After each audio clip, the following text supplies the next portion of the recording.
And here we go.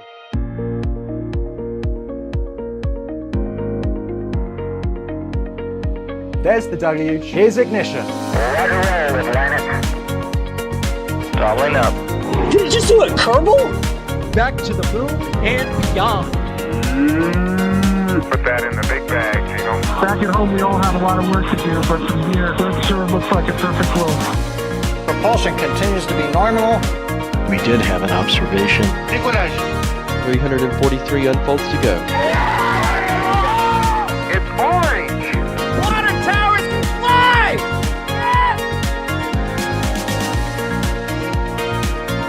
Bingo! Right in the center. Where's Jacqueline? There it is! That was surreal. That's not what we want to see. No! Oh my god. Yikes. You bet. Sure. We don't need any more of these.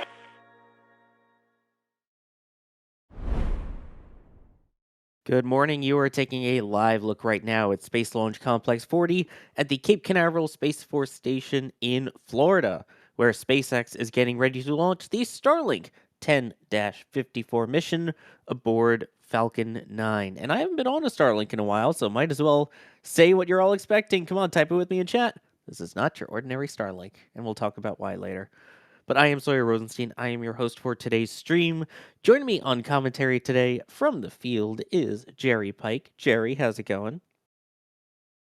Alan, great. It's a nice morning out here. It was the clouds are clearing up, and I'm getting a little bit more optimistic about the visuals of this launch today. There was a little bit of a nasty gray cloud earlier, but it's a great morning out here, and excited to watch this go to space in just a little under an hour now. So it's not your ordinary Starlink for sure.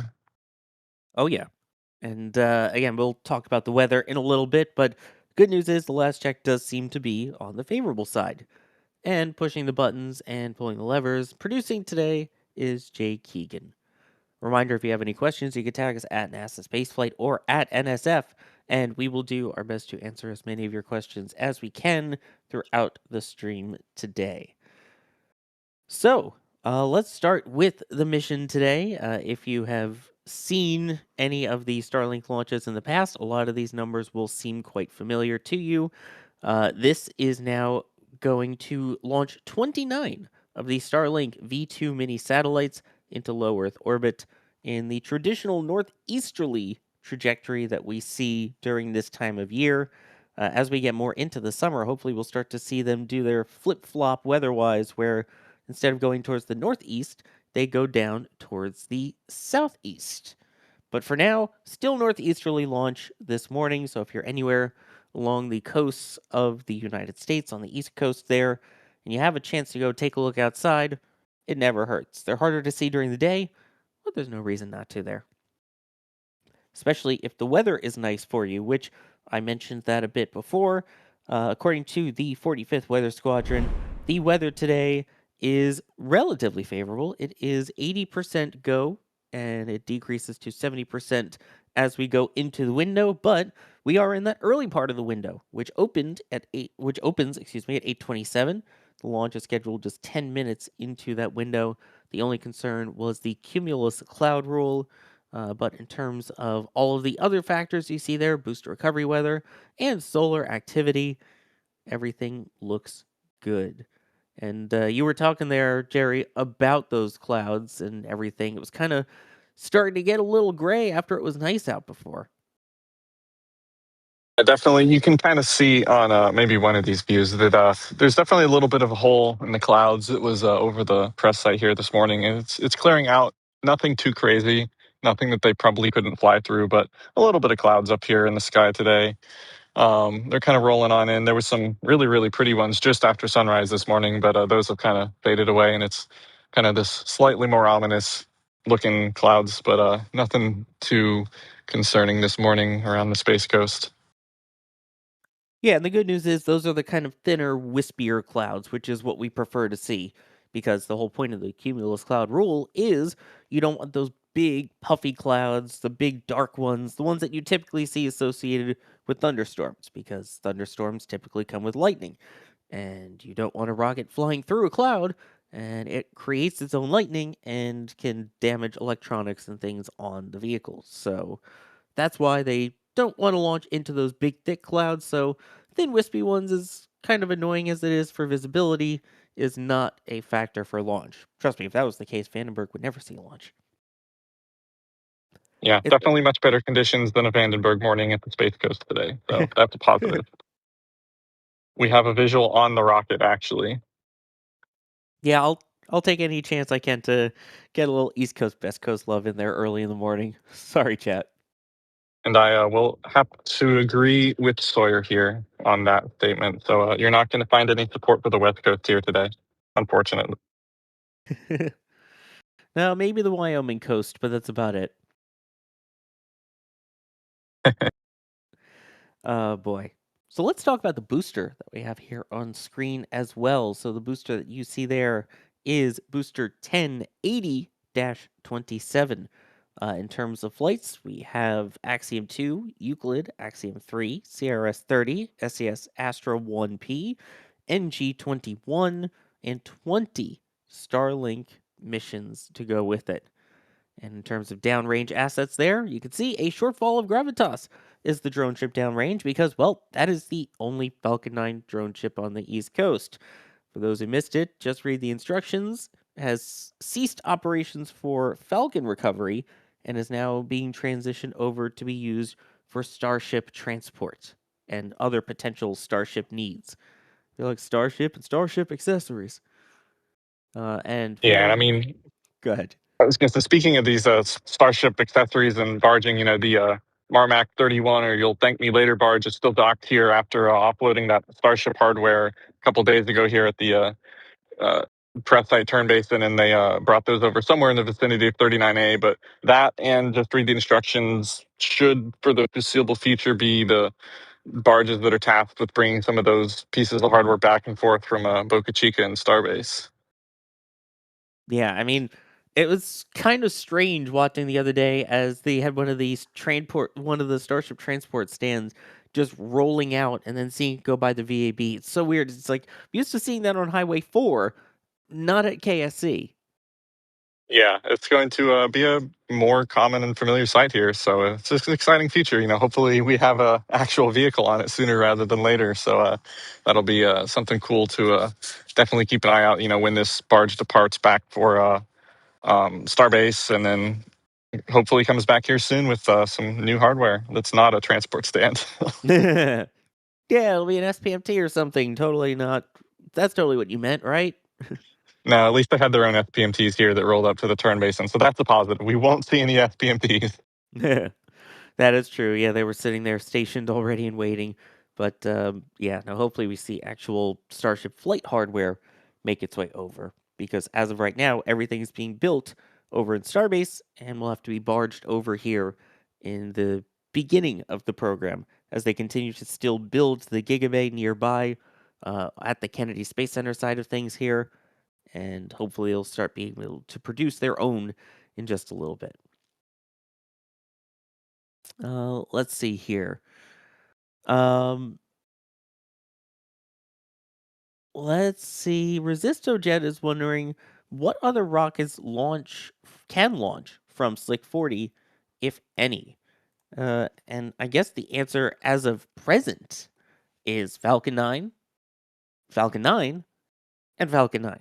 In other words, it doesn't have the attachments and things that we're used to seeing over at 39A to be able to support Falcon Heavy. Plus, it is a much smaller launch pad than 39A. It is a lot more condensed. Putting Falcon Heavy out there would do some massive power. Definitely no Falcon Heavy at this pad, unfortunately, and nothing other than Falcon 9 either, right? You could look into the past and see some of the past launches and launch vehicles and operators that have launched from the Pad 40 in the past when it, had a different configuration, and the Next Spaceflight app is a good app to look at that. I was just curious myself of what has launched here before Falcon 9, and you can open the pad on Next Spaceflight and scroll through the history of every different type of rocket that's launched from this pad, which is pretty cool. Option that you can do on this app, which is looking back, there's Titan rockets and whatnot, and a lot of Titan from this pad in the 80s and 90s. Oh yeah, Titan 3C and Titan 4. got a lot of action from Slick 40 before SpaceX took over and then transitioned it to, well, geez Louise, Falcon 9 operations. Apparently, But yet, Starship. lawyer. Yeah, and even so, that wouldn't be from 40. That would be from 37A and B. So, and Yeah. 39. That Yeah, and speaking of 37A and B, or specifically 37A, we saw some of those first power segments that had been shipped or built here. I can't remember which ones those came from. I think these are the ones that were built here that were kind of just trekked over to 37. Some of the first tower segments for the Starship Tower at 37 got stacked as of yesterday. So all these pads are coming together here at the Space Coast all at the same time. So Starship is definitely coming here, but just not the Pad 40. Yeah, exactly. But that was cool that we see the first segment stacked for 37A. The ones that we've seen on all of our past flyovers and Space Coast updates that we've done. It's nice to see the hardware starting to go up at least. Julia Bergeron was able to capture yesterday as that LR 13,000 crane was lifting the first one. And also a shout out to Kiko Donchev with SpaceX, who's the one who confirmed on X that it is indeed named 37A. So that was pretty cool too. But yeah, there is that image that Julia got yesterday. This was from over at Cars Park looking towards 37. Sure it's not 37-1, just like Starbase, right? That makes a lot of sense. Oh, God. Now we need Oh, AG on here SpaceX. saying 37 this, 37 that. Oh, naming conventions. Never change, except please do. Please just standardize. But Orbital then Launch again, Mount 1. But then again, admittedly, it is consistent with the naming for the Space Coast. So you have 39A and B. You had, I think it was 36A and B at one point. There was one other Yep. pad, I think, that had two pads, and it was A and B as well. So Yeah, it would 36 that had two pads, and then interestingly enough, that one was just called 36. I guess is maybe the proper term now, but we'll see. Because Blue definitely was interested in building another pad just to the north of there, which would have made it 36A and B. And it would be curious to see. You think SpaceX has weird naming conventions? Would Blue say pad 36 and then 36B, or do you change your original pad's name? ooh, yeah. I think that's the answer there. But yeah, Maybe there's an also. opportunity now that you rebuild it, and now it's just 36A. But yeah, it's also the fun fact. I was just thinking back, 37 with Delta 4 Heavy. It launched from 37B. Where was 37A? There wasn't. It was It was 37B. right next door. It just didn't really have anything there. Yeah, there was an area for it, but it didn't launch from anything over there. They just had the actual launch portion at 37B, and that was kind of it. Oh, Delta 4 Heavy, you were awesome. Let's see here. Get into some more questions. Mechazilla is asking, when do you guys think we'll see the first non-stand delivery from Marmac 31, aka you'll thank me later? Maybe a test tank for Pad 39A? I mean, There's a question. I mean, it's just I'm not super in tune with what's being produced at Starbase currently. I know that obviously the ship 40 would be the next up in line for anywhere, right? And is it coming here? I'm skeptical that they would immediately ship something like ship 40 to the Space Coast instead of launching it from Starbase and then booster. What would that be? 20, right? Yeah. yeah. So I don't see those getting shipped here, but maybe the next set. But where are those in production? I'm not 100% sure. I would say August at the very earliest, maybe. Maybe. Yeah. I mean, I could see them maybe sending some tanks over just to kind of keep things moving, but I mean, you've got a pretty decent tank farm setup already over at 39. I mean, yeah, they would need it for 37 A and B, but I feel like this is kind of the big test run and get some of the necessary transport equipment so you don't have to build it over at Roberts Road nearby, and then I don't know. We'll see. They could probably send more test tanks, but I'm really excited for when we finally get to see uh, the actual Starship vehicles make their way over. And yeah, I know Yeah, I mean, 39A still needs some of the tanks, but I mean, it has a decently robust tank farm so far. yeah, I mean, specifically regarding the tank farm, I think that one of the two barges, probably just read the instructions, would be more relegated to just like talking methane tanks, oxygen tanks, and stuff like that. But actual Starship like test tanks, like cryo, test vehicles, I don't really see a need for those here at the Space Coast. I don't see them ever really needing to ship those here for any reason. Pad outfitting is going to be, that doesn't really do any good on a mostly completed 39A Starship launch tower. So I would imagine that the first vehicles that they would want to bring here would be completed boosters and ships versus Starship test tanks that they test at places like Massey's, right? They've never tested, well, you can go way back, but like in the past couple of years, all of this testing gets done at Massey's. Nothing really gets done at the launch pad other than complete launch vehicles. So I don't really see a need for anything like that here at the Space Coast. And there's really no place to put them either, right? There's no testing area that's not basically just a launch pad that exists here at the Cape specifically for Starship. Yeah, I mean, they do, static fire the booster on the launch pad over at Starbase. Um, Yeah. and But again, that's a flight vehicle and not a test tank. true, yeah. Because it's not uncommon, it turns out, to test vehicles on the launch pad with static fires, because, nothing bad ever happens when you do that. And that's definitely why I think SpaceX and probably NASA as well is a little bit hesitant to, let's just throw a Starship test tank on 39A and hope everything works out, especially after what we saw happen at 36. I think they would, be a little bit opposed to that. Yeah, that's true. Let's see now. We are coming up on about 41 and a half minutes to go now until the launch of Starlink 10-54. And so we should be seeing the count get into its exciting portion here in the next couple of minutes. And of course, that begins with the poll if they are go or no go for propellant load. Unfortunately, we don't get to hear any of that, but they do that over at their consoles. And if all goes well, they should get that go at the T minus 38-minute mark, with fuel load beginning at T minus 35 minutes to go. That, of course, starts with the liquid oxygen, the LOX, and the RP1, rocket propellant 1, the kerosene, into stage 1.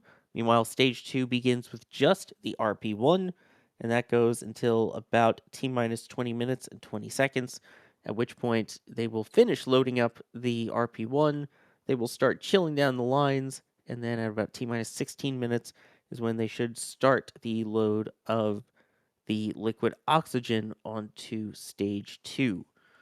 So that is, you can see there on the screen, what we have coming up here in the foreseeable future of getting Falcon 9 fully loaded and hopefully ready to launch. But we will see. And of course, it's going to be Frostwatch time once we get to once we get closer. As the around like 30 minutes or so, that's when we usually start to see that frost form, and that's our indication that they will have obviously started prop load and are underway. And a reminder, once they do start prop load, they are committed to that T0. They cannot hold. So once they start loading propellants, it will either launch at that time or it would have to wait at least another day. But let's hope that doesn't happen. Let's hope it just goes today. Let's see. Hoping for an on-time launch today. Oh, I think we all are hoping for one today. Absolutely. I mean, it doesn't help that, we're looking towards the east and the sun is rising early morning in the east, so you get that kind of washed out, but should still put on a good view. Here's one from Eifer. I apologize if I'm mispronouncing it. So Falcon 9 is taking a break from 39A or retired from 39A entirely. And if they only used Slick 40 and they lost the pad, what would happen and how bad would it be? It's a good question. Oh, I mean, I think realistically, you just have to go to 39A. and suck it up, because it's pretty clear that, a lot of the lack of launching from 39A isn't really the lack of capability from 39A. They're building a Starship launch tower there, right? And it's, quite a hassle when you have to roll a vehicle out there, load propellant, clear the pad, launch it, safe the pad, and then send everybody back out there that has really nothing to do with Falcon 9. Basically all of the workers that are working on the Starship tower, have to take hours and hours and hours of breaks, kind of for something that's unrelated to their specific job, and that's kind of the reason. But I mean, you just have to kind of pivot to 39A. I mean, there's really no other option. I mean, yeah, you have Vandenberg, but that can only do so much with that one pad out there. But rebuild 40 as fast as you can, and get as much work done with 39A's Starship tower as you can with the potentially decreased Falcon 9 launch cadence. I mean, for sure it would be decreased. Was it a pad mishap anomaly? That's an investigation right there. That could be months, to figure out what happened, before you go back to flying. But I think a more realistic sense that they would probably just launch less from 39A on Falcon. Yeah, and again, it's not like 39A can't support a Falcon 9 launch. It still can. The only thing that it probably wouldn't be able to support in its current state is a crew launch, because the crew access arm has been entirely removed from the fixed service structure there. You can see on the left, thank you, Jay, uh, where that little lightning rod sticking up, the smaller one on the left, that is where the actual Falcon 9/Falcon Heavy launch area is. But yeah, crew access arm is gone, so you might not be able to do crew from there until they reattach it. But it's like you pointed out, Jerry, it just allows them to focus on Starship operations there in the meantime, especially if you have a functioning pad on the other side. And a reminder, they're kind of cutting back on launches here from the Cape anyway with Falcon 9, because they took away one of the drone ships already. So they're down to just a single drone ship. They do have LZ-40, and for Falcon Heavy, they can still technically for now use LZ-2. So, I mean, they really want that Starship focus over there, because, I mean, that's the future for SpaceX. They want to transition everything all the way over to Starship operations and eventually wind down Falcon 9. They want to get those Starlink V3s up, the more powerful ones, and basically do away with the V2 minis, which were kind of meant to be a placeholder in a way of, hey, we are waiting for things to work with Starship, so we can't launch the V2 full-sized, so we'll create mini versions that can launch on Falcon 9 in the interim. And that interim has now been multiple years. So they're ready for Yeah, I mean, Starship to do its thing.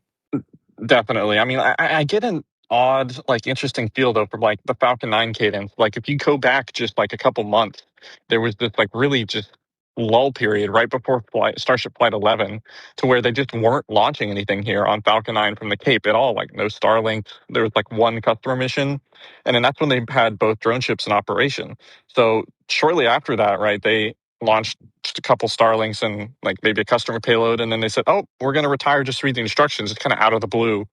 And then now it's just interesting though that their most constrained factor for Starlink launches or Falcon launches that have to land offshore is their drone ship now, and they've been working Shortfall of Gravitas like nonstop around the clock ever since they kind of picked up the pace a couple weeks ago, maybe a month ago. Shortfall Gravitas come in, unload, go back out, come in, unload, go back out. They're working it, like a dog. So it's an interesting mix of like you had two drone ships and then they just like weren't using them. And now that you only have one drone ship, you're just working it, back and forth and back and forth. So it's an interesting scenario to see kind of what their mentality is here for like launch cadence at the Cape. It kind of seems like it's flip flopping, and I'm curious what they're, thinking about here. Yeah. And I saw a Tango Delta with a question in there. Do we think they will still run some Falcon 9s to avoid pad atrophy? I mean, I think right now they have a couple of Falcon Heavy launches on the books over at 39A, and so that's going to be its main focus. That's how it's going to avoid that pad atrophy from not being used and, keeping those ground systems running and functioning. So I think that's, I believe, what, at least two more scheduled for hopefully this year or the next couple of years. And then, For 39A for heavy, yeah. yeah. Yeah, Yeah. definitely a couple this year, I hope. So the Nancy Grace Roman Space Telescope should be launching not in the too far distant future. So that'll be exciting. That should be here at the Cape very soon as well. So that should get integrated and be able to get stacked and launched in the upcoming month or so. And there you go. You can see that on the next spaceflight app, which just happened to reload. There it is. The Nancy Grace Roman Space Telescope set to launch on Falcon Heavy. And there's a couple others in there. You can see no earlier than August 30th, 2026 for that. And even for 40, when they do start winding down all of the things with Falcon 9 operations, they're still going to, have to use the pad because they have contracts going way out for private companies, for government missions, for national security payloads. All of those will have to fly on their currently assigned vehicle. Even if it is 3-4 years in the future and SpaceX is trying to wind it down, they're going to complete those contracts before they would retire Falcon 9 anyway. You could see there NROL, you could see more tranche missions, all of those different ones out there. Crew missions, of course, still scheduled from here. So all of those are customer missions, basically, that people have paid for them to launch it, and they will launch it on Falcon 9. At this point now, we should be on Frostwatch here. If all is well, they should have begun that propellant load about 3 minutes ago. Again, that's the LOX and RP1 on stage 1 and the RP1 on stage 2. The RP1 is a little closer to ambient temperature. It's still cold, but closer to ambient, whereas that liquid oxygen is super chilled. So keep an eye out near that tree line for frost. If you see frost forming, shout it out in chat. I know it's tough with the lighting. I just took a peek as well, and it can't really see anything definitive yet, but it looks. Now I look again, I can't really see anything. So sorry, but it should be soon. That's all right. I've got it big on the screen here, and I'm sure other people have it on their TVs or right up to their phones and can probably see it better. So yeah, chat. If you see the frost, let us know. Oh man. Let's see here. Continuing with more questions. This one's a little bit off topic, but I think we can still talk about it. Someone's asking, why are there 3 launches for Artemis 3? And I mean, for those who don't know, we just had the announcement of the Artemis 3 crew and the plans for the actual Artemis 3 mission itself, which is set to be a couple of different landers being launched. Well, not exactly landers, so to speak. You've got Blue Moon, marked 1.5, kind of. So that's their sort of interim one, which will at least have a pressurized cabin. So the crew will dock to that. And then you also have a Starship vehicle, which will not be an HLS specific one. It will basically be a generic one that they'll attach the docking adapter to so that they can test it. So essentially, the reason it's 3 is because they're testing out all of the different landers. There are 2 different ones. You have the one from Blue Origin, and you have the one from SpaceX. It's not like Apollo, where they all launch in a single vehicle. Because of how large these landers are, which will allow the ability for more science, more payload to be returned from the surface, more stuff to be brought down to the surface, they're a lot larger. So each one is taking their own launch vehicle. And since they're 2 different companies, you got the 2 different rockets for it. SpaceX, obviously, Starship HLS will be Starship. And the plan eventually, once Blue Origin gets back from their oopsies, shall we say, that will have Blue Moon launching on Euclid.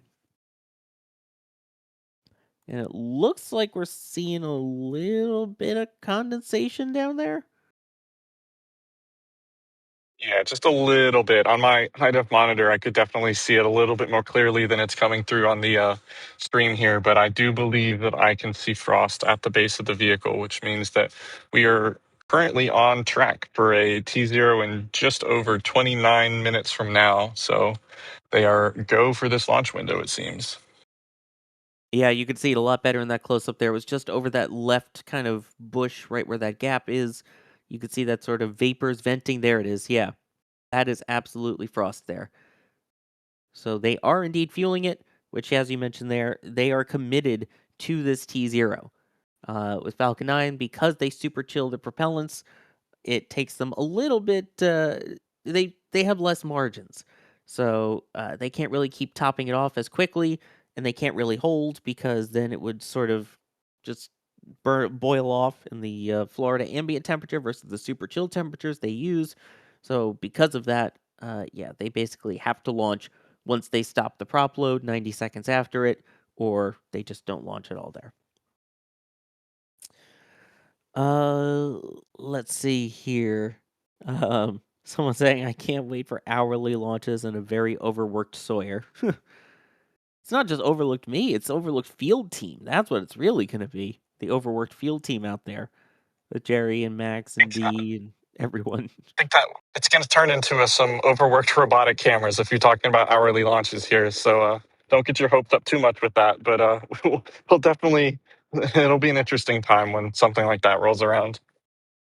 Oh yeah, I mean, you've got people that do all the plane spotting, and there are people that manually track that. But there are also uh, live streamers that now have 24/7 feeds that are robotically tracked and use smart tracking, or people out there from a distance doing it. And I mean, we have the same thing. We have people who help operate some of our robotic cameras out there from all over the world, operating the cameras that we have at the Kennedy Space Center Launch Complex 39 press site. Which, shout out to our team over at Space Coast Live. In case you didn't know, we do have our 24/7 live cameras looking at Space Coast. We also have ones out at Starbase and at SpaceX's engine testing facility in McGregor, Texas. Yeah. Here's one from Lemon Space asking how many more Dragon flights are expected before crewed Starship becomes operational? That's a good question. I mean, I guess it kind of depends on how quick they get a crewed version of Starship up and running, because as of right now, they of course have their contracts with NASA to still launch their crew missions. They were launching every 6 months, but now they're every 8 months. And of course, the original plan was to alternate, that it would be a launch aboard Crew Dragon, then a launch aboard Boeing Starliner. But we all know how Boeing Starliner is going, or in this case, still not going. So for now, it's all Crew Dragon for NASA missions. So those are every 8 months. We also have VAST that has missions go to the International Space Station, the private missions that they acquired. Those are also scheduled to launch on Falcon 9 and Crew Dragon. And then we have the vast space station, their own, in addition to the contract and missions to the ISS. Their first one relies on the life support system of Crew Dragon to be able to actually operate the station with people in it. So, put all that together, there's still a lot of Crew Dragon flights that are needed. So, I think it's still going to be quite a while before we see Crew Dragon retire. I mean, like you see that on the current manifest, they have, at least through NASA, Crew 13 and 14, but I expect that to increase in the not so distant future when they would potentially acquire more contracts for crew. Because as much as I would like to see it, I don't see Starliner picking up a ton of the slack here in this crew rotation coming up to the ISS, but we can see. We will have to see, yes. Also, we haven't seen a crewed variant yet. We haven't even seen the HLS version yet. We were hoping at the big Artemis 3 announcement we would maybe see some new photos of an HLS vehicle or anything new. We didn't quite see that. But, and even so, that one won't be launching with the people on it. That will be launching, and then the crew will rendezvous and dock with it in Earth orbit. Under 25 minutes to go now until today's Starlink launch.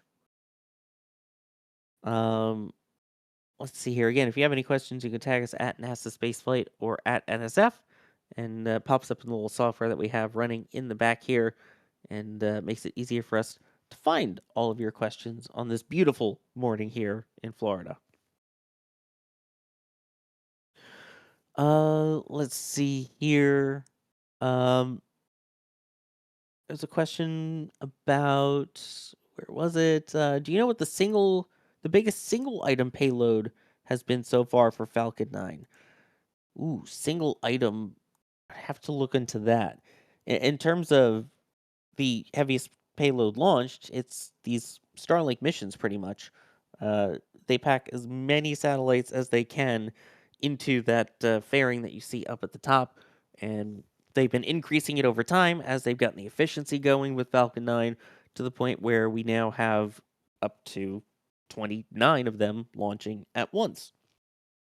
So I would have to look though. I don't have Alex. I can't ask an Alex on standby right now to figure out which one the single heaviest one was, but can look into that. Let's see. Not anonymous was asking the Starship Launchpad on 39A is compatible with older Starship versions. So what are they doing about it now? It's a great question. So we've been seeing them do lots of work over at the pad there. Obviously, you can see there's still cranes up there running on it. Still waiting to see them, get everything ready with the chopsticks and getting everything functional, getting all the cables reefed and all of that. But they did stack the launch mount there, and the launch mount that they built is very similar to the one that they have at Starbase Pad 2 right now. In fact, it even still has the Stack Me heart on it from when they were bringing it over and getting it lifted. So it looks older. Yes, a lot of the tower infrastructure is on the older side. It does still have those longer chopsticks compared to what we see over in Pad 2 in Starbase. But at the same time, it does have the newer launch mount. It will have the flame diverter at the bottom and that sort of flame trench-esque vibe. It'll still have a similar deluge system. So a lot of what we see over at 39A is going to be similar to what's already at Pad 2. Of course, it's kind of annoying where they had all of these years of we're building it and it just kind of sat there and sat there, and then they started working on it, and then SpaceX is like, actually, we're going to do V2. No, wait, actually, that didn't go well. We're going to do V3. They make all the changes to the pad infrastructure, and now here we are. But that's also why it seems like they have actually kind of slowed down on Falcon 9 launches over there, because it gives the teams more time to focus solely on the Starship Tower itself, getting everything up and running, getting it all set to V3 standards as opposed to what we're used to seeing with the original designs over there. Because they had the old launch mount design and scrapped the entire thing and then put the new one in. So it was a lot of building before it was ready and then going, oh crud, this isn't how it's going to be, or oh crud, this didn't work at Starbase. So now we kind of have to redo the whole thing. It was quite a production. Speaking of quite a production, Falcon 9 about to put on quite a production right there. You can see it now. That is the T-minus 20 minute, 20 second vent. That means that the RP1 load on stage 2 is complete. That RP1 is the rocket propellant 1, or refined kerosene. So now they're going to thermally condition those lines. So get them ready for the super cold liquid oxygen that is about to run through it. You don't want to just all of a sudden shock the lines as you go from mostly ambient temperature to like negative 300 degrees Fahrenheit. So they start chilling them down slowly, getting it ready so that you have a nice smooth flow of LOX going into stage 2. Meanwhile, stage 1 continuing with its RP1 and LOX loads. And you can see there that will continue for quite a while until we get down into the about 4-minute mark, and that's when they start wrapping up different propellant loads. So far, so good.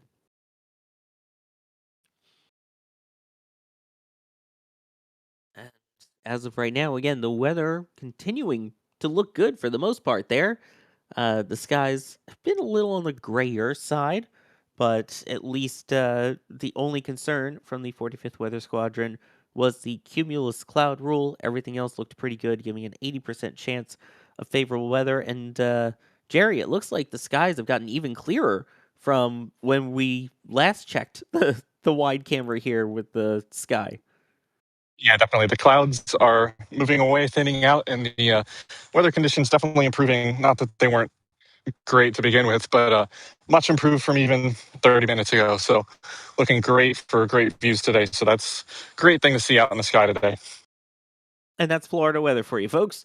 I know a lot of people are experiencing it for the first time who came down to Miami area for the World Cup of 30 minutes, an hour before the match. It was absolutely downpouring.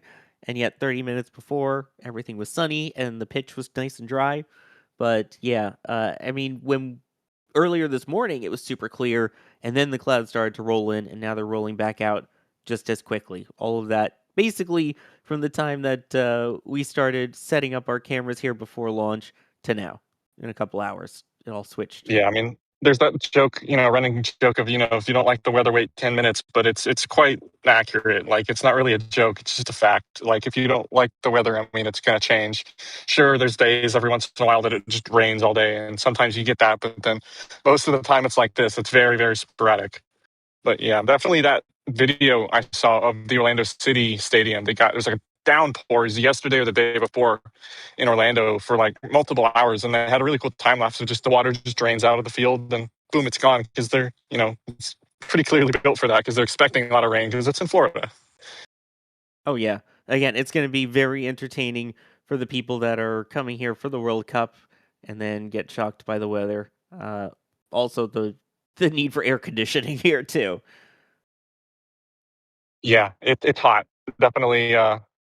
We saw just yesterday, the day before, there was a heat advisory for Florida, basically almost the entire peninsula of Florida. So definitely, it's going to be very hot this next upcoming weeks for the World Cup here. So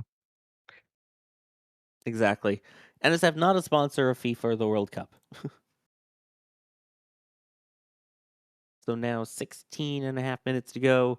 We should see that venting that you see there on your screen starting to dissipate. Almost like right on time there. Almost like SpaceX has this down to a T, because they do. And so with that, we should be seeing them start loading liquid oxygen into stage 2. Well, I say seeing. It's a little difficult to see it because you have the second stage is all white, and then once you load the propellants, the frost is also white, so it makes it harder to see. It is a lot easier to see on the booster portion because those obviously have a lot of flight heritage, shall we say. Having flown many missions before, they get all of that soot buildup on the exterior, and so it makes it a lot easier to see that frost line grow when you have a slightly grayish black background versus just the all-white second stage paint job there.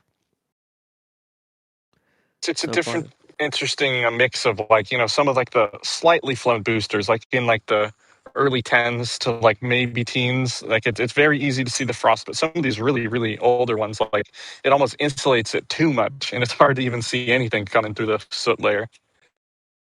Oh yeah, absolutely.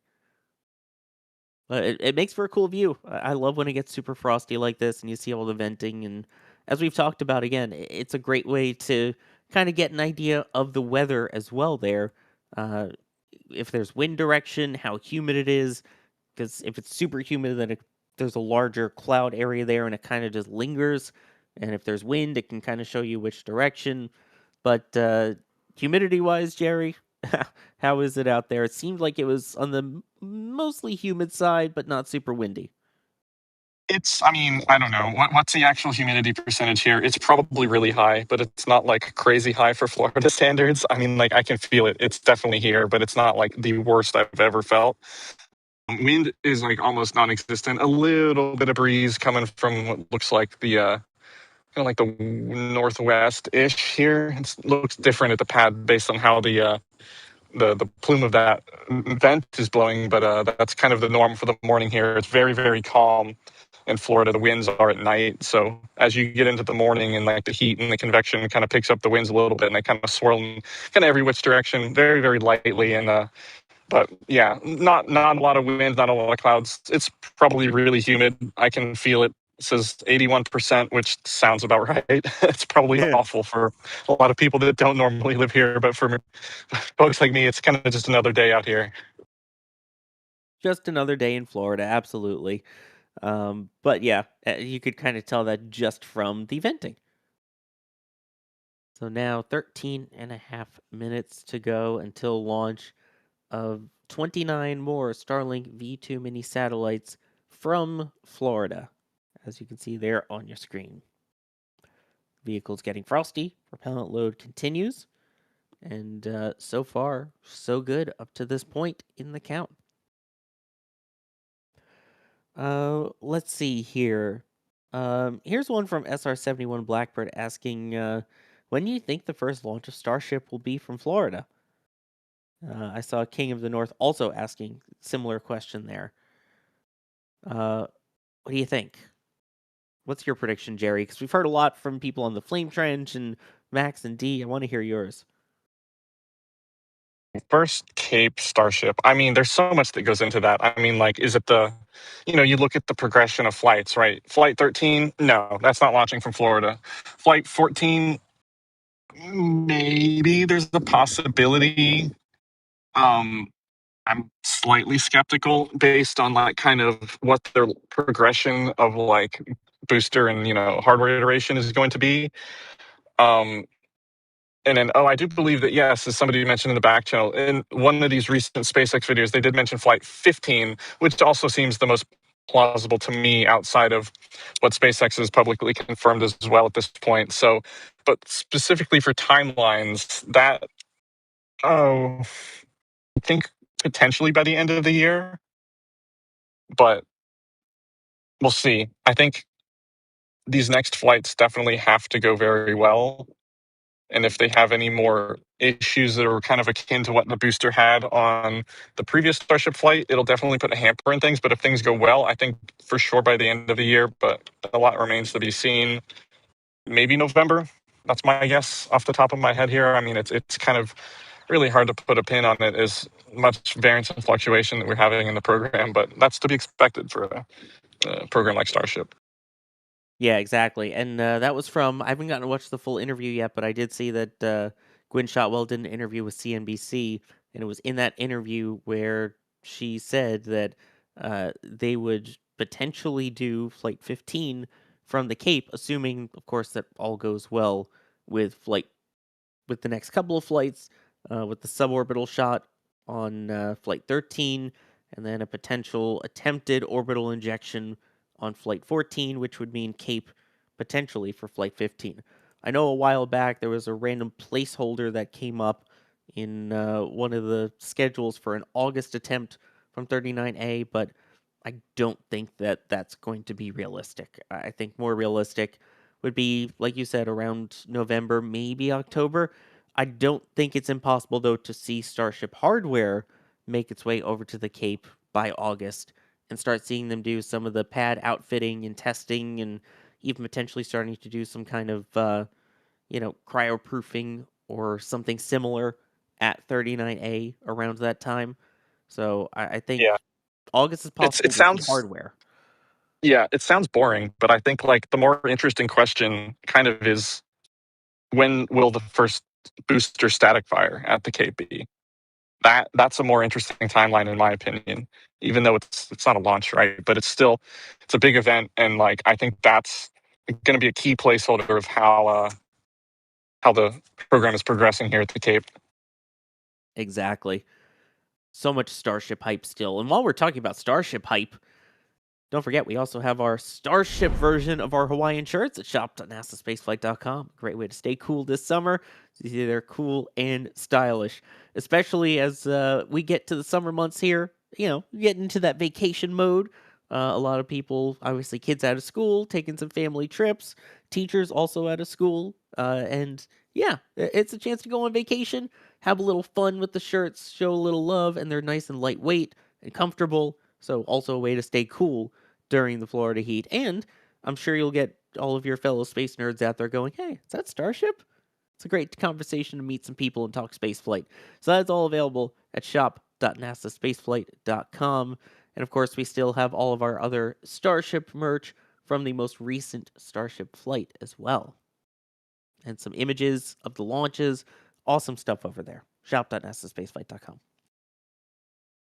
Personally attest that those Hawaiian shirts are very, very nice. I have one, and it's a really good quality. I love wearing that. I should have worn it today, but it's actually in my closet. I almost did, but I should have thought about that today. For shame. How dare you not wear the shirt that we were plugging today? No, I didn't. It's all good. Also all good is that SpaceX is continuing to plug along with the countdown. If you're just joining, this is the Starlink 10-54 mission for 29 more Starlink V2 mini satellites set to launch on their way into low Earth orbit, continuing to build upon the Starlink network that they have going. The booster that you see on your screen there is booster 1080-27. So this is a veteran booster having previously launched Axiom 2, Euclid, Axiom 3, CRS-30, SES-24/Astro 1P, NG-21, and 20 additional Starlink missions before today. Now, this is a downrange recovery, so this will be landing on the drone ship, a Shortfall of Gravitas. It's their only East Coast Falcon 9 drone ship currently active, as Just Read the Instructions has now transitioned over from Falcon 9 recovery efforts to Starship transport efforts. So, Shortfall of Gravitas getting all of the workload lately, but Bob is the fairing recovery vessel that will be down there to scoop up those two fairing halves that you see towards the top of the rocket there and bring those back to be refurbished and reflown. Now, if you're wondering, do I have a chance of possibly seeing this? You might. And the way to look is to check out towards the northeast. So this is going on the northeasterly trajectory. If you've happened to see any of the more recent Florida Starlink launches for the last couple of months, they're all kind of going in this same direction. That's usually what happens during the winter and spring, and then in the summer and fall, they start to transition back towards southeasterly, usually because of weather. But you can see that is the trajectory there. So if you are along the eastern seaboard of the United States and even potentially parts of Canada, and you want to go out and try and see the launch, go for it. If you do see something, you take a photo or video, you can tag us on any of the socials. We're on X, Facebook, Instagram, Threads, TikTok, Blue Sky. Love to see if you guys catch anything. It is definitely harder during the day. It is definitely harder in the morning when the sun is up and is directly behind the rocket. So it can be a little tricky, but can't hurt to go out and look. And at this point now, at about the 7-minute mark was when they began chilling down those 9 Merlin 1D engines at the base of Falcon 9 to thermally condition them ahead of launch, get them all prepared for the thermal loads they are about to experience, because you have that super cool propellant that runs into it. And then, of course, as you get the combustion, you get the flamey hot byproduct out the back. So basically preparing the engine for all of those different thermal loads. Also, Kiwi Nibbles, thank you for gifting a Red Team membership. Very much appreciate that. Coming up now on 5 minutes to go. So at this point, we'll start getting wrapping up different propellant loads on Falcon 9 as they get ready for launch. And again, because of Falcon 9, the way that they load, the load and go procedure as it's known, they basically can't hold. So it will either launch in 4 minutes and 45 seconds, or it will have to wait. Let's hope that it goes today. One final check-in. Jerry, how's the weather looking right now? Is looking great. The wind picked up maybe a couple miles an hour. Nothing crazy. Nothing that's going to cause any issues here. And the clouds, as you can see here, clearing out. Nothing in the sky. So weather's perfect. That is what we like to see. Hopefully all looking great for a beautiful launch this morning. I always say that, any day is a good day to go to space, but it definitely helps when you have clearer weather like this. It makes it an even better day to go to space, or at least to watch it. You can see Yeah. there those toasty fairing halves, by the way. You've got the one on It's the a cool right that view with definitely looks like the. got some more wear and tear on it. What? Sorry, what were you saying, Jerry? I was in a cool view with the ocean there and the sun and the LV-40 that you can see in the background there. That little new addition to the pad over here at Launch Complex 40. Absolutely. And you can see there those clamps opened underneath those fairing halves, the strong back retracting back there. You can see it actively moving. About 1.8 degrees is how far it starts to lean back. And then, of course, once it lifts off, it will throw all the way back to get out of the way. The reason they only do it just a little bit is that way they don't have so much extra slack of all the extra different cables, because that transporter erector, or the strong back there, carries all of the propellant lines, all of the data lines, all of the thermal conditioning lines for engines, for the payloads even on board. I like to call it the air conditioning of the satellites and everything. All runs through that structure. And of course, there's going to be a lot of fire that goes by as it launches. So if you have a shorter cable there and something gets damaged, it's a Stage lot less 1. that you have Lock to float is replace. complete. There we go. Liquid oxygen loaded up onto stage 1. Coming up now, we should almost be at a fully fueled Falcon 9. And then, of course, once that's fully fueled, they will purge all of the lines at the pad at about 90 seconds to go. And then, if all goes well, at 1 minute, Falcon 9 will enter startup. And then hopefully give the go for launch at T-minus 45 seconds.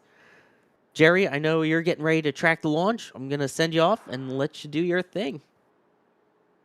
That's good. Yep, we are going to go track this launch here up in just under 2 minutes. So good luck. See you on the other side. Absolutely. Jerry Pike out there with our camera views here for NSF. Under 2 minutes to go. Should be getting the call-outs for Stage prop 2. load Lock wrapping float up. is complete. And there we go. Liquid oxygen completely loaded onto stage 2. You can see there with that venting, it'll be a little bit more as they purge all of those lines that they use to load up Falcon 9 with the different propellants, the RP1, the refined kerosene, and the liquid oxygen. And they will also do the gas closeout at the pad as well and get all of those lines cleared of any remnants of any of those gases. You should hear that call out shortly. Ground gas closeouts. There we go. So as mentioned, coming up next will be Falcon 9 entering startup at T-minus 1 minute. That is also when they will pressurize all of the tanks to their flight levels. And that should be happening right about now. We will hear a slight delay on the callouts from SpaceX because our feed is a little bit closer to real time than theirs. They have a little more latency. Falcon 9 has entered startup. Here we go. And hopefully we will also get the confirmation that they are go for launch. We should be getting that in a couple of seconds here. Launch director, go for launch. There we go. We have the go for launch. 30 seconds to go now. Next up will be the deluge system at the base of Falcon 9 activating, followed by the T-TEB, that green flash, igniting the engines, and hopefully liftoff shortly after. 10 seconds to go. So keep an eye out on the base of Falcon 9 for that ignition. We have ignition and liftoff of Falcon 9, Starlink 10-54. Go, Starlink V2 minis, go.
a beautiful launch on a beautiful morning. Falcon 9 passing through max Q. There's the maximum aerodynamic forces pushing against the vehicle that it will see on its way uphill. 90 seconds into flight. So far, everything looking good.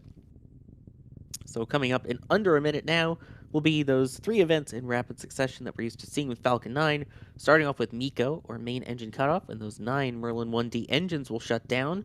That is followed by the separation of the first and second stages. And then following that will be SES1, or second engine start 1. And so far, everything looking good. Again, I love you could see the plume expansion, get to see more of those engines. You almost can see each of the individual plumes as it goes uphill there. Coming up in about 10 seconds is when we should start seeing those events happen. Beautiful morning for a launch. Beautiful launch so far. And standing by for MECO. There we go. That looks like main engine cutoff. And then the separation of 2 stages and ignition of the Merlin vacuum engine on the upper stage. There we go. And now you can see the booster as well, those 2 dots. The booster trailing behind it now as it works on its way to land on a Shortfall of Gravitas, a drone ship located to the northeast of the launch site. Also next will be the separation of the 2 payload fairing halves. Those are the clamshells that protect the 29 Starlink V2 mini satellites at the top of Falcon 9. As it gets into space, they're not needed anymore, and they are jettisoned away. You can also see on the left those grid fins extending. Those don't do much now, but as it comes... There we go. There are those fairing halves separating away. You can see it there in the right shot going by that Merlin vacuum engine. But yeah, those grid fins don't do much now, but right before landing, as it gets to the thicker parts of the atmosphere, they will help a lot with the steering. And so far, everything looking good.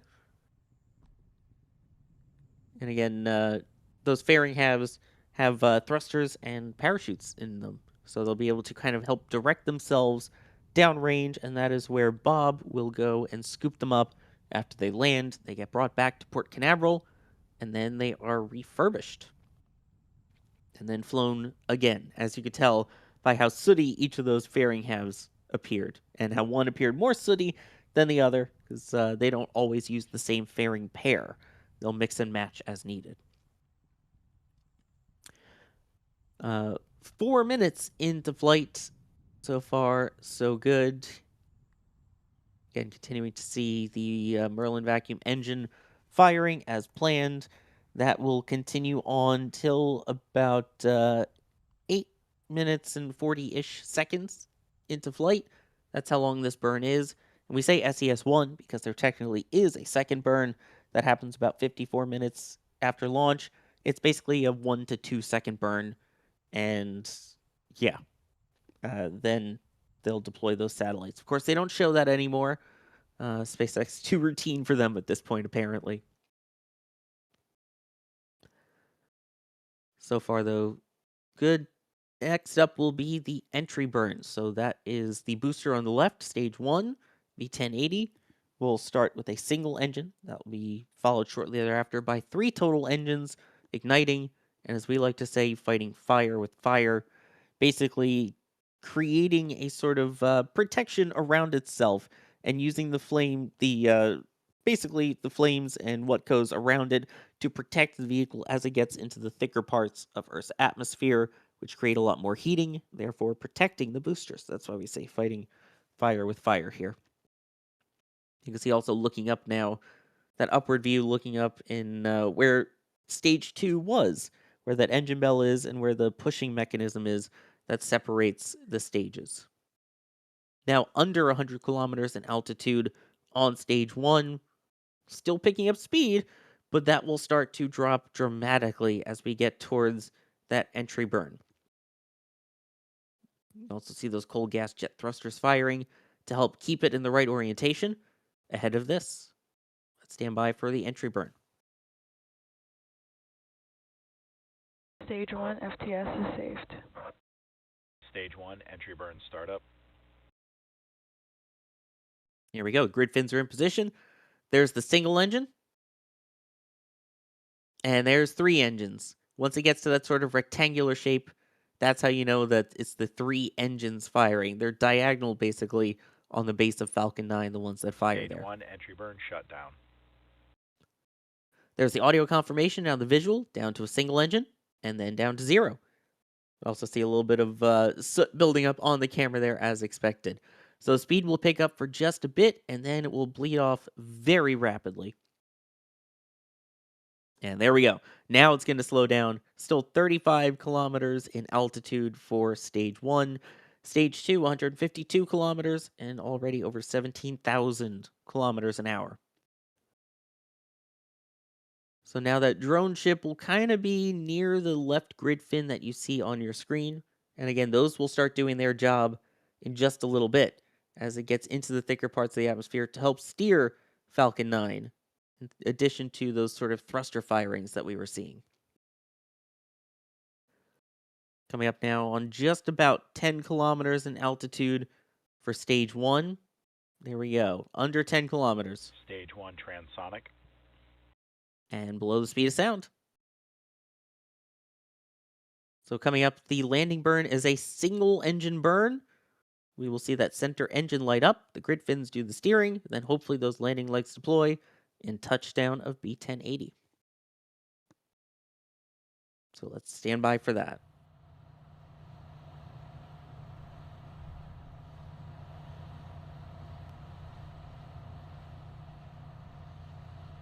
Stage 2 has entered terminal guides. Stage 1 It's like landing burn in the graphic. Ooh, sonic booms from the drone ship audio.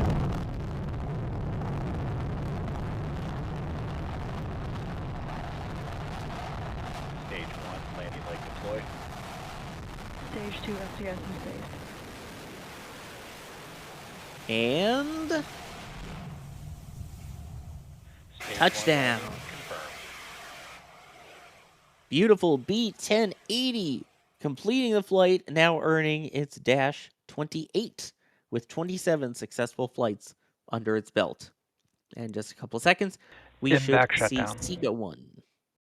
And there we go. Second Nominal engine orbit cut off insertion. 1, shutdown of that Merlin vacuum engine. And just based off of those numbers, everything looking good. Jerry, how was that one? Pretty good rumble there. So yeah, perfect launch. Got a good squeal. Got a tiny bit of vapor, but real loud. Pretty humid today. So perfect launch today. Everything looks great. Absolutely. We do have replays coming usually, so stick around for those. And also a reminder, we have the Flame Trench coming up this afternoon, a little after 5 p.m. Eastern. You are not going to want to miss this one. I can guarantee you that. We will have at least two familiar faces, is the current plan, for our 100th episode of the Flame Trench. Someone you may recognize from Flame Trenches of past. And the other person, well, you'll have to tune into the beginning of the Flame Trench to find out who and follow us on the socials. It is going to be one you do not want to miss. Having heard the plan for that one, I can concur with what Sawyer said. Be sure to tune into that. Oh yeah, it's going to be worth it. I trust me on this one, folks. But yeah, we always joke this is DOS's favorite view on launch day with the empty launch pad. Which DOS, not by name, but getting a mention in the latest Hank Green video, if anyone saw that, with a specific call out to NASA spaceflight, which was pretty cool. Yeah, I think we joked about this one on the Starlink that I was operating immediately after the LC-36 accident. So that one was the launch pad that was empty, that maybe wasn't a perfect site. So most of the time, an empty launch pad is a good thing, but not always. Well, yeah, empty launch pad with your ground infrastructure still standing. There you go. Something like that. Well, then again, it's on launch day. That wasn't supposed to be a launch day. So I guess that's kind of the workaround for that. It became launch day. Something launched, that's for sure. Oh man. But yeah, trust me, Flame Trench gonna be worth seeing who's going to be on. Even if you're not an NSF regular watcher, you'll appreciate it. I can't leak anymore, but it's great. No, we're working on getting those replays for you there, but oh, that is absolutely beautiful. And let me thank some people here while we do that. Bideford. Hey, good to see you, Bideford. Saying, sorry I'm so late to chime in. Good morning, Sawyer. Good day, everyone. Well, good day to you, Bideford. And then Cavindo Tuttis, thank you for becoming a PadRat member. Very much appreciate that. And here we go, taking a look at some of the replays now. This is from Rusty's down at the port. Great place to grab a bite to eat. Great place to watch a launch. And there you go. You can see it right by that that post in the middle, to the right of that second crane. There's that light. That's Falcon 9 rising up.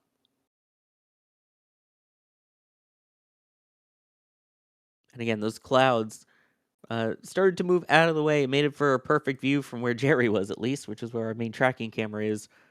Not just these robotic cameras here.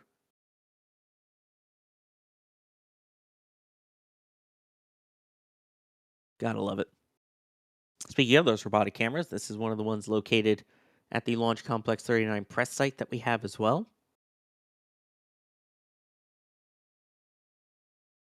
Popping right over the tree line. Because you don't really get a direct view of Pad 40 unless you're down near the countdown clock area on that lawn surface, as opposed to where our cameras are located here. Great view with 39A and B. A little trickier for Slick 40. But obviously, once it launches, it's very obvious.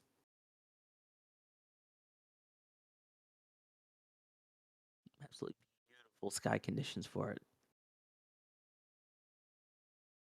I don't know about you, Jerry, but I do kind of like when it goes in front of the clouds and it's not just perfect blue sky behind it. It adds a little something to the composition. Different. It helps when the clouds are behind the rocket and not in front of the rocket. That too. You can see Jerry doing his work there in the bottom right on this wider view. And again, those gorgeous skies up there. Perfect day. And it's nice when it's early in the morning, so you don't have to deal with all the heat, humidity as much, less of the bugs. And this was Jerry's tracking camera. Get a chance to maybe hear the audio again. We'll see.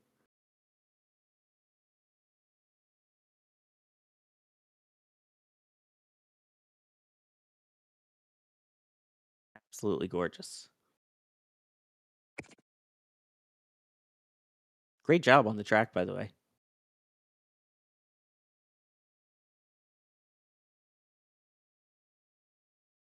Yeah, like we were talking about pushing the right in front of the clouds there.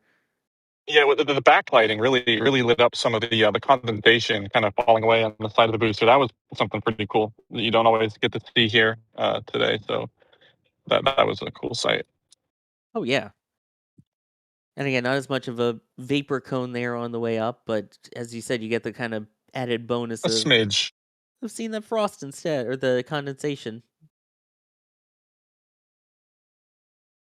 And then usually you could tell that it hits max Q because it's right after it goes supersonic, and usually you see the trail going behind it. That's usually the indication of max Q and going faster than the speed of sound in Falcon 9's launch regime. Then, of course, the plume expansion as it gets into the thinner parts of the atmosphere, where it all becomes more distinct, each of those engine exhaust plumes you can kind of see coming out the back. Yeah, I'm so used to covering the night launches. It's so weird for me to actually be on for the day launches and get to see it this way. Because normally you see the different color changes and the sky lighting up. Whereas during the day, you actually get to see everything. Gotta love it.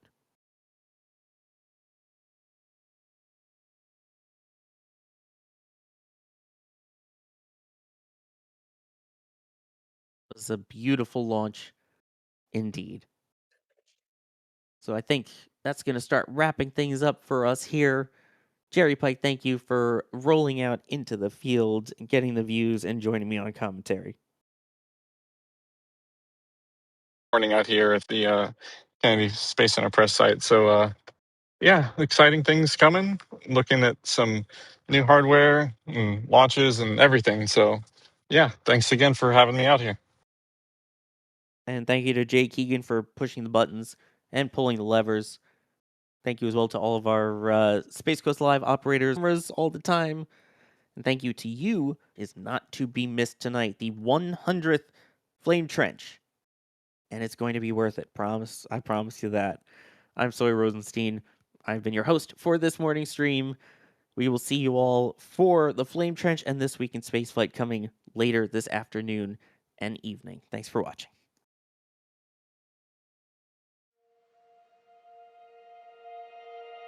And here we go.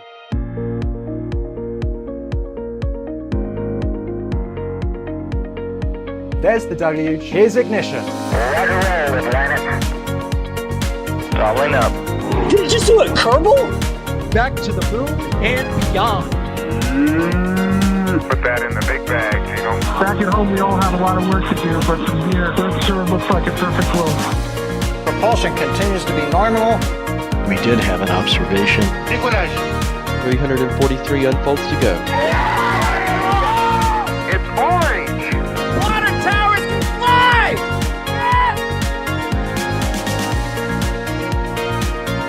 Bingo! Right in the center. Where's Jacqueline? There it is! That was surreal. That's not what we want to see. No! Oh my God. Yikes. You bet. We don't need any more of these.